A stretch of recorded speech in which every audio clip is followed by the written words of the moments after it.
Welcome to my world! Na-miss niyo ba ako? Ito, nandito na naman si Inday sa kanyang munting kusina. At alam niyo ba, ang lulutuin ko ngayon is tinola. Kasi alam niyo, sobrang lamig. Tapos pakulimlim pa, parang sarap sumigop ng mainit na sabaw.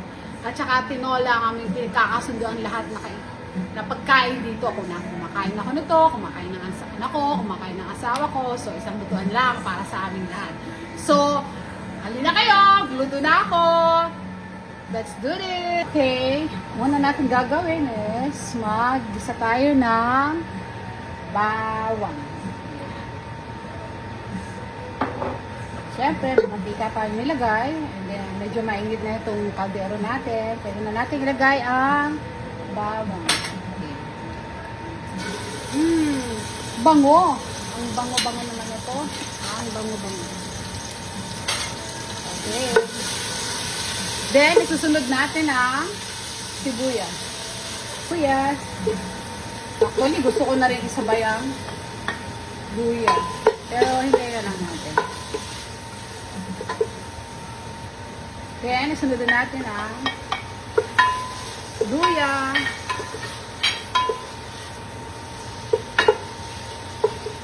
At ibisan na mabuti. Then, susunod na natin ang manok.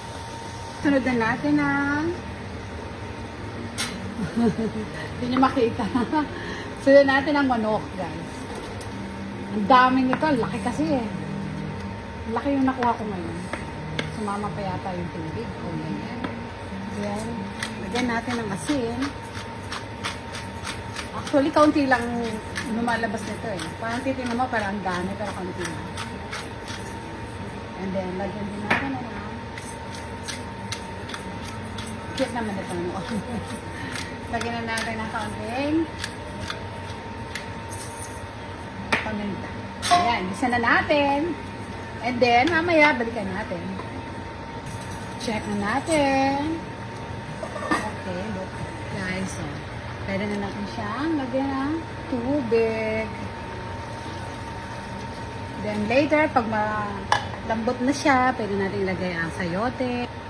Then, takpan natin. Later, pag bumubulak na siya at malambot na, lalagyan natin ng sayote.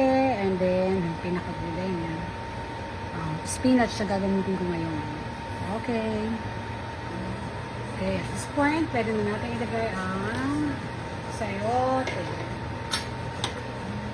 Then later, na yung pinakahuli natin, spinach. And then, voila! Tapos na.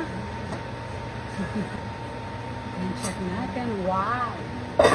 Now, pwede natin ilagay ang spinach. And then, voila!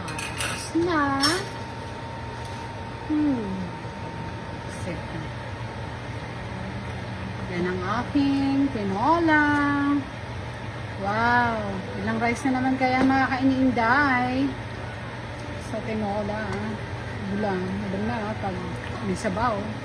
Marami nakakain si Inday. Ayan guys. Look at my tinola. Ready na, right? Thank you for watching guys. See you next time. Bye!